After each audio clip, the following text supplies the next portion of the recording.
Hello friends, स्वागत है आपका अपने चैनल टेस्टी ट्रीट्स विद रिया में। फ्रेंड्स, जब पहले आप मलाई से घी निकालते थे, पहले मलाई से मक्खन निकालते थे, उसके बाद उसका घी बनाते थे। उससे हमारे बर्तन भी बहुत गंदे होते थे और हमारा घी वाला बर्तन जल जाता था, जिसको रगड़ने में बहुत टाइम लगता था और हमारी किचन की शेल्फ टॉप भी बहुत गंदी हो जाती थी। आज मैं उससे थोड़ा सा डिफरेंट और बहुत ही ईजी मेथड बताने वाली हूँ। सीधा मलाई से घी निकाल लेंगे 3 मिनट में, ना ही ज़्यादा बर्तन गंदे होंगे और ना ही हमें रगड़ने की ज़रूरत पड़ेगी, ना ही किचन की ज़्यादा सफाई करने की ज़रूरत पड़ेगी। इसके लिए मैं ले रही हूँ 1 किलो 200 ग्राम मलाई है। ये मेरी 7 दिन की मलाई है। 2 किलो दूध रोज़ मैं लेती हूँ और उसकी 7 दिन की ये मलाई है। अब इसको मैं एक बड़े बर्तन में निकाल लूँगी।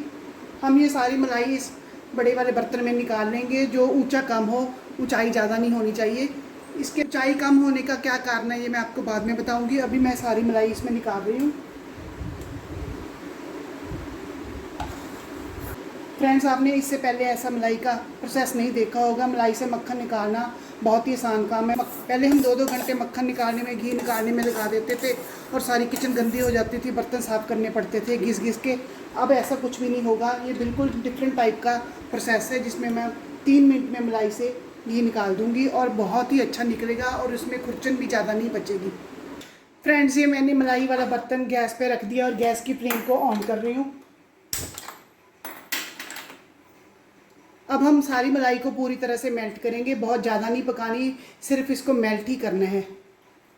ये 2 से 3 मिनट में सारी मेल्ट हो जाएगी।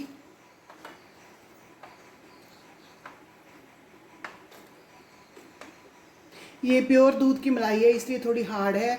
हम पैकेट वाला दूध लेते हैं, वो थोड़ा पतला होता है और उसकी मलाई भी इतनी सख्त नहीं होती।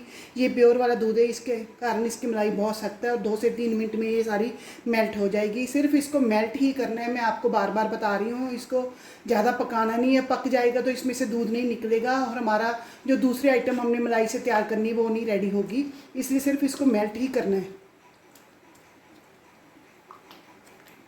फ्रेंड्स, ये बहुत ही इजी प्रोसेस है। एक बार आपने ये सारी वीडियो देख ली तो ये आपको मलाई से घी निकालने का प्रोसेस बहुत इजी लगेगा। पहले वाला झंझट नहीं रहेगा और आप झटपट से ये घी बना लिया करोगे। इसलिए मेरी वीडियो शुरू से लेकर लास्ट तक जरूर देखना। अगर आपने बीच में से स्किप कर दी तो आपको पूरा प्रोसेस नहीं पता चलेगा और आप ऐसा आधा अधूरा सीखेंगे और जिससे आपकी मलाई से घी नहीं निकलेगा। ये देखो, अभी मेल्ट होनी शुरू हो गई है। अभी 1 मिनट में ये पूरी तरह से मेल्ट हो जाएगी, तब हम गैस की फ्लेम को ऑफ कर देंगे। ज़्यादा इसको गर्म नहीं करना, सिर्फ इसको मेल्ट ही करना है। फ्रेंड्स, मैंने पहले मलाई को दही का खट्टा भी नहीं लगाया था और ना ही इसके लिए किसी मशीन की ज़रूरत है, ना ही किसी मधनी की ज़रूरत है। सीधा ही मलाई को मैं गर्म कर रही हूँ और मलाई से ही ये इसका घी निकलेगा और बहुत ही आसानी से निकलेगा। आप भी हैरान हो जाओगे कि ये प्रोसेस तो आपको पता ही नहीं था पहले। इतनी इजीली ये घी निकल जाता है। पहले तो हमको डर लगता था कि आज घी निकालना है तो सारा दिन हमारा किचन में लग जाएगा, मगर अब ऐसा कोई प्रोसेस नहीं होगा। बहुत ही इजीली आप जैसी सब्जी बनाते हो वैसे ही हम मलाई से घी निकाल लेंगे, उतने टाइम में ये निकल जाएगा।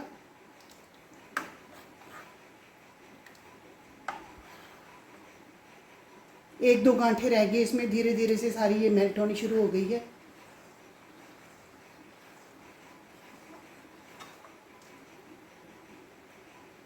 इस प्रोसेस से आप घी निकालोगे तो घी भी ज़्यादा निकलेगा, क्योंकि हमारी जो घी के नीचे खुरचन होती है वो ज़्यादा नहीं बचेगी और इससे हम दही, पनीर कुछ भी बना सकते हैं, वो भी वेस्ट नहीं होगा। अगर आप पहले दही का खट्टा लगा दोगे तो हम इसका पनीर नहीं बना सकते। मैंने इसलिए दही का खट्टा नहीं लगाया, सीधे ही मलाई को मेल्ट कर रही हूँ। लास्ट में मैं आपको दिखाऊँगी कि कितना इसमें 1 किलो 200 ग्राम मलाई में से कितना घी निकल गया है और कितना हमारा पनीर बनकर तैयार हुआ है। बस ये 1-2 गांठें रह गई है, बाकी सारी ये मेल्ट होगी। जैसे ही ये सारी गांठ मेल्ट हो जाएगी हम तभी इसको बंद कर देंगे, गैस की फ्लेम को ऑफ करके इसको ठंडा करने के लिए छोड़ देंगे। जो मेरी फ्रेंड्स किचन का सारा काम करती हैं, जो ये मलाई मक्खन घी बनाती हैं, उनके लिए ये वीडियो बहुत लाभकारी है। वो सारी वीडियो ज़रूर देखिए शुरू से लेकर अंत तक, आपके लिए बहुत फ़ायदेमंद होगी ये वीडियो और आपका काम आधे से भी कम रह जाएगा। ये सारी मलाई मेल्ट होनी शुरू हो गई है। इसको बॉयल नहीं देना, उबाला नहीं आना चाहिए, बस उसके पहले इसको हम बंद कर देंगे। ये देखो, हमारी मलाई पूरी तरह से मेल्ट हो गई। अब मैं गैस की फ्लेम को ऑफ कर दूंगी। जो छोटी छोटी 1-2 गांठें रहेगी वो गर्माइश से अपने आप मेल्ट हो जाएंगी। पहले हम बर्तन लेते थे, उसमें मधनी या मशीन चलाते थे, कितने बर्तन गंदे करते थे और फिर जाके इसका मक्खन निकलता था, फिर उस मक्खन से हम घी निकालते थे। कितने बर्तन गंदे होते थे। ये 1 से 2 बर्तन में ही ये घी निकल जाएगा और बहुत कम समय में और कम बर्तन में ये हमारा प्रोसेस बनकर तैयार हो जाएगा। और घी भी पहले से ज़्यादा क्वांटिटी में निकलेगा। पहले वेस्टेज बहुत होती थी, अब नहीं होगी। ये देखो मलाई पूरी तरह से मेल्ट हो चुकी है। अब मैं इसको पहले रूम टेम्परेचर पे 15-20 मिनट के लिए ठंडा करूँगी। उसके बाद इसको मैं 2 घंटे के लिए फ्रिज में रखूँगी। फ्रीज़र में नहीं रखना, नहीं तो इसमें बर्फ़ जम जाएगी। इसको सिर्फ फ्रिज में ही रखना है 2 घंटे के लिए। उसके बाद हम आगे का प्रोसेस करेंगे। फ्रेंड्स, अब मलाई में मैं ये पानी का भरा हुआ गिलास रखूँगी।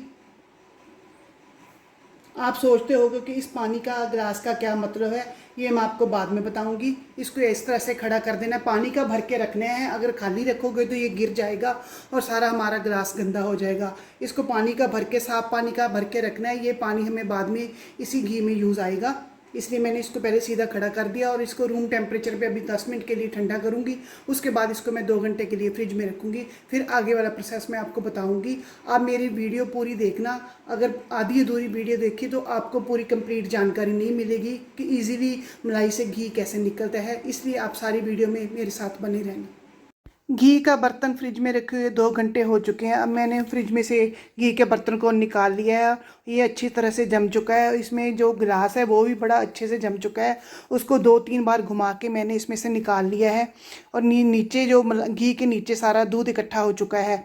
अब मैं पहले गिलास वाला पानी इसमें डालूंगी, जो कि बहुत ही ठंडा पानी है। इससे हमारा दूध भी अच्छे से जम जाएगा और बाहर निकलेगा। उसके बाद मैं 1 किलो पानी लेके 2 से 3 बार इसमें डालती जाऊंगी और इसका सारा नीचे और ऊपर वाला दूध अच्छे से निकाल के दूसरे बर्तन में डालती जाऊंगी। इससे हमारा घी अच्छे से धुल जाएगा, अंदर की तरफ से भी और बाहर की तरफ से भी। अब ये दूध बर्तन दूसरे बर्तन में निकालने के बाद साथ ही इसमें घी भी निकल जाता है, जो दूध में आ जाता है, मिक्स हो जाता है। उस घी को फिर वापस हमने घी वाली कढ़ाई में डालना है। इसके लिए मैं थोड़ा सा बर्फ़ के पीस लूँगी और उसको दूध वाले बर्तन में डाल दूँगी।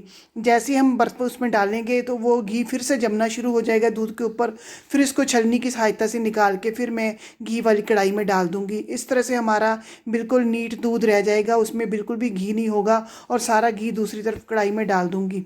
इस तरह से जब 2 से 3 बार अच्छे से धुलने के बाद हमारा घी और दूध अलग से हो जाएंगे, तब मैं इसको गैस पे चढ़ा दूँगी। दूसरी तरफ मैं एक मेजरिंग स्केल लूँगी और उसके ऊपर कांच का बर्तन रखूँगी और उसका वेट करके आपको दिखाऊँगी। वो 350 ग्राम है। उसमें हम घी निकालेंगे जो हमारा बनकर तैयार होगा। तो गैस पे मैंने दूध और घी दोनों चढ़ा रखे हैं बॉईल होने के लिए। दूध जैसे ही बॉईल हो जाता है तो ये फटता नहीं है। अगर आपने ऐसे ही यूज़ करना है तो आप इसका पनीर बना के रख सकते हो। अगर आपने इसकी ऐसी ही यूज़ करनी है तो आप इसको ठंडा करके इसका दही जमा सकते हो। अगर नहीं तो मैंने तो इसका पनीर बनाना है, इसलिए मैंने इसमें एक ढक्कन भर के वाइट विनेगर सफ़ेद सिरके का डाल दिया है और दूध हमारा फटना शुरू हो गया है। धीरे धीरे से कड़छी चलाते रहेंगे और दूध पूरी तरह से फट जाएगा।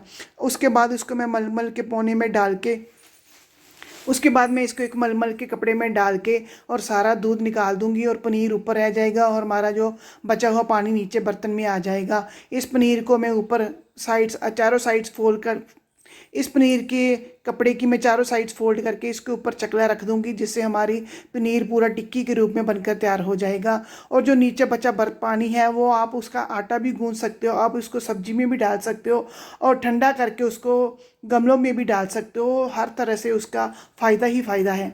मैंने तो उसको फेंक दिया, मेरे पास पानी बहुत इकट्ठा हो गया था, इसलिए मैंने उसको फेंक दिया। ये हमारा पनीर का प्रोसेस कंप्लीट हो चुका है। अब दूसरी तरफ जो घी है वो भी बनकर तैयार हो रहा है। पहले उसका बॉयल आ गया, ऊपर तक उसका घी निकल आया। उसके बाद मैंने उसको सिम पे 2 से 3 मिनट के लिए रख दिया है। धीरे धीरे से ये पकना शुरू हो गया और सारा घी ऊपर आ गया है। ये हमारा बहुत ही सुंदर सा घी नज़र आ रहा है, बिल्कुल ही प्योर है, जो मार्केट में बहुत ही महंगे रेट में मिलता है। फिर भी उसमें भी इतनी प्योरिटी नहीं होती जितनी घर के घी में प्योरिटी होती है। धीरे धीरे से हमारा ये घी बन गया है और सारी खुरचन नीचे बैठ गई और घी सारा ऊपर आ गया है। इस घी को मैं छलनी की सहायता से उसी कांच के बाउल में डाल दिया जो हमने मैयर किया था 350 ग्राम। फिर उसको फिर से मैयर कर रही हूँ, ये बन गया है 750 ग्राम। इसका मतलब है हमारे पास 400 ग्राम प्योर घी निकल आया है, जो कि देखने में बहुत ही सुंदर लग रहा है और बहुत ही प्योर है। इसको किसी रेट में भी बाज़ार में नहीं इतना प्योर नहीं मिलेगा। उसके बाद हमारे पास जो नीचे खुरचन बच गई थी उसमें भी बहुत अभी घी पड़ा है। अगर आप चाहो तो उस खुरचन में आप थोड़ा सा 1 कटोरी गेहूं का आटा डाल के उसका आटा भून सकते हो। उसके बाद उसमें चीनी डाल के उसकी पंजीरी या पिन्नी तैयार कर सकते हो, बिल्कुल ही प्योर घी वाली होगी। मगर हमारे घर में मीठा कम खाया जाता है, इसलिए मैंने दूसरा प्रोसेस किया इसका। इसमें मैंने 1 गिलास पानी का डाल दिया, ठंडे पानी का, और उसको फिर से बॉयल होने के रख दिया है। जब ये खुरचन पानी में अच्छे से घुल जाएगी और अच्छे से इसका बॉयल आ जाएगा, तब मैं गैस की फ्लेम को ऑफ कर दूंगी और फिर से इसको छलनी में छान लूँगी। छलनी में छानने के बाद खुरचन हमारी जो बिल्कुल रूखी सूखी सी होगी, जिसमें घी बिल्कुल नहीं होगा, वो ऊपर बच जाएगी और सारा घी वाला पानी नीचे बैठ जाएगा, बर्तन में आ जाएगा। अब मैं उसको पहले रूम टेम्परेचर पे 10 मिनट के लिए ठंडा करके उसके बाद फिर से उसको फ्रिज में रख दूँगी। फ्रिज में रखने के बाद आधे घंटे के बाद जब हम उसको निकालेंगे तो उसके ऊपर फिर से घी की पपड़ी जम जाएगी। उसको चम्मच की सहायता से सारा घी ऊपर से निकाल के उसको मैंने फिर से गर्म कर लिया है। तो हमारे पास इस तरह 100 ग्राम और घी इकट्ठा हो गया है। कुल मिला के हमारे पास 1 किलो 200 ग्राम मलाई में से 500 ग्राम घी देसी निकल गया है और साथ में ही 200 ग्राम पनीर मिल बन के तैयार हो चुका है। दो दो फायदे, बहुत ही कम बर्तन गंदे, बहुत ही कम रगड़ी, बहुत ही कम खुरचन साफ करना और बहुत ही कम वेस्टेज, और झटपट से तैयार हो जाना इतने प्रोडक्ट। तो ये मज़े की बात है। फ्रेंड्स आप इस रेसिपी को इस पर आप फ्रेंड्स आप घी को इस तरह से घर पे ज़रूर ट्राई करना। ये बहुत ही इजीली